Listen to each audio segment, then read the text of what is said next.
Hello, my name is Betsy Ross. I was born on January 1st, 1752 in Philadelphia.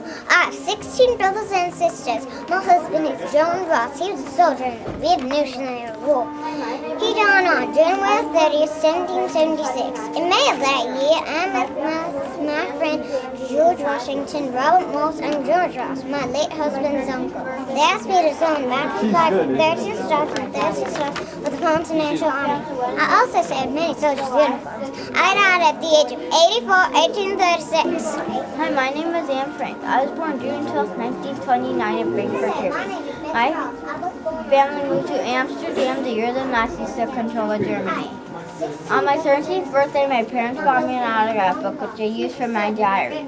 My family went into hiding July 6, 1942.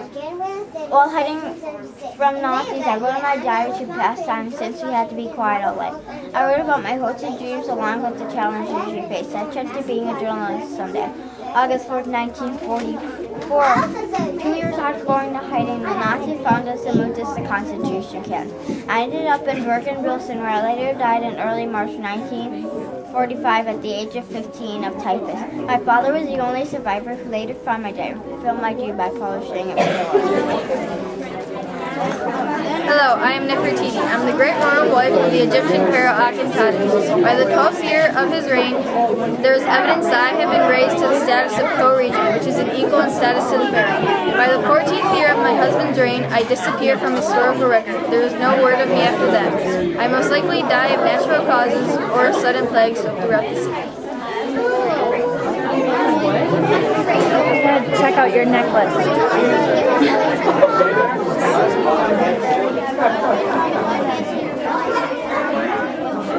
Slavery.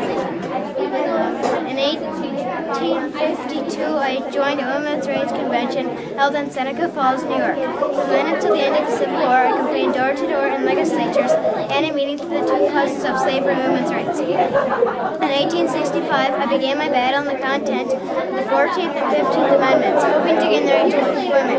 But my former allies brushed me aside, saying the time was not right for women's suffrage.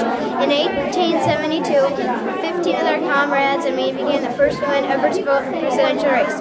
We were arrested for it. I spent the rest of my life working for the federal suffrage amendment. I closed my last public speech with the words, "Failure is impossible." I died March 13, 1906, my home in Rochester, New York.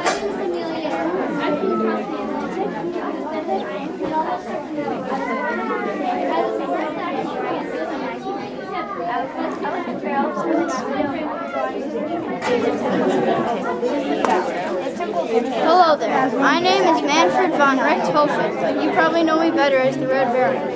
I was called the Red Baron because I painted my plane red so the German soldiers on the ground wouldn't shoot down their own plane. We're at war with Great Britain. I'm the best fighter pilot in the whole German Air Force, and lately I've been shooting down British planes left and right.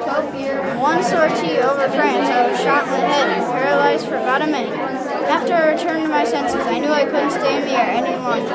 Luckily, I found a good spot to land. A week later, my doctor told me that my coordination had been permanently damaged by the bullet. Then I returned to duty and shot down my 80th plane.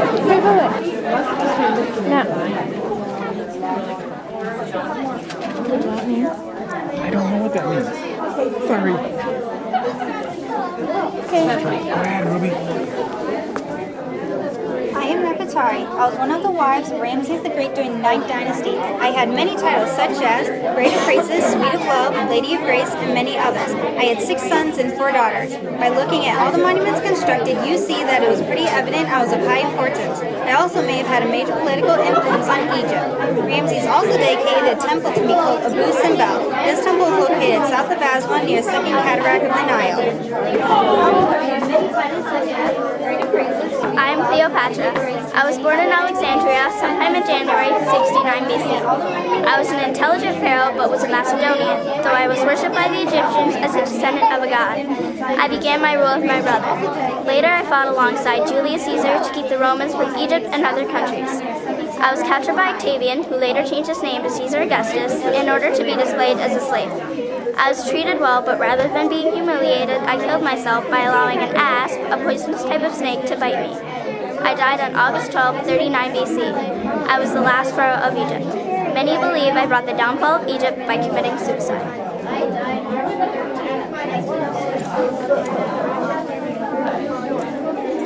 My parents were Elliot and Anna Hall Roosevelt.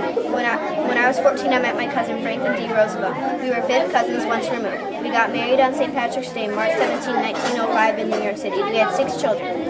Anna James Franklin Jr. the first, who died at 7 months, Elliot Franklin Jr. the second, and John. When Franklin was 51 years old, he became president of the United States. I became first lady. During his presidency, I was an advocate to civil rights, author, speaker, and politician. Franklin died at the age of 63. He died in office, and he was the only president to be elected 4 times in a row.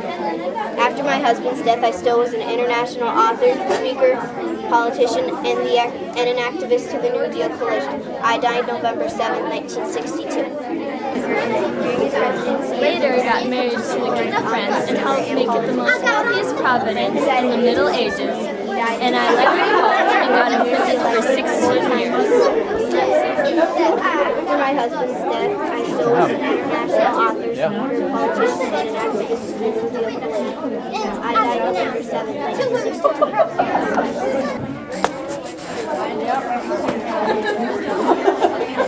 Hi, I am Rosa Louise McCullough, properly known as Rosa Parks.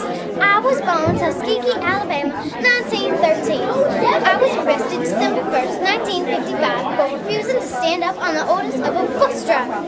I got on the bus and took a seat just behind it where the white people were sitting, because the seats in the front had been occupied. Some people said that I got on the bus and took a front seat, but I did not. I took a seat next to a man. He took a window seat, and I took an aisle seat. 2 women were across from us, and we went undisturbed until about the 3rd stop when some white people boarded the bus and left one man standing. The bus driver noticed he was standing and told us to move. He referred to them as front seats. Then the other 3 moved, and then he asked me if I was going to move. I said that I was not. He said he'd have me arrested. I said that you may do that, and of course he did. Later, 2 policemen boarded the bus, and one asked me if I'd been told to move. I said yes. Then he asked me why I didn't move. I said I didn't think I needed to. And then I asked him, why did they push us around? And he says, and I quote him, I don't know, but the law's the law, and you are under arrest.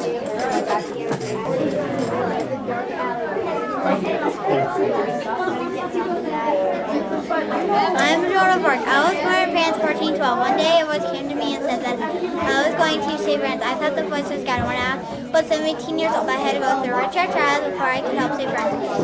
I defeated the English because a British collapsed on them. Then I was crowned by the prince. Then I was captured by the English army, put on trial, and burned at the stake. I died on May 30th, 1431. 25 years after my death, I was found innocent and was declared saint. Hi, Mickey. My name is Alexander the Great. My father's name is King Philip II. I was born in Pella, the capital of Macedonia, and I died in 323 BC and died at the age of 32. My teacher was the great philosopher Aristotle the Great. He taught me about medicine, philosophy, morals, history, religion, and art. He gave me a copy of the Iliad by Homer, which influenced me quite a bit. I became ruler of Macedonia in 336 BC when I was 20 years old. And my reign lasted until then. I was one of history's most successful commanders of all time. My tactics are still studied today. I created one of the largest empires of the ancient world, stretching from the Mediterranean all the way to the Himalayas. I ended the previously insolvable Gordian knot, a feat which was said to behold the future king of Asia. I invaded Persia ruled Asia Minor, then went on to India. After Jerusalem surrendered to me, I was shown the prophecy of Daniel, which said that a mighty Greek king would conquer the Persian Empire. Well, I guess that prophecy came true. I founded some 20 cities named after me, most famously Alexandria, Egypt. My campaigns greatly increased the trades between East and West, which left a lasting legacy after my death. Nobody knows the cause of my death. Some people think that I may have succumbed to disease such as typhoid, meningitis, or malaria. Or it may have been poison. Common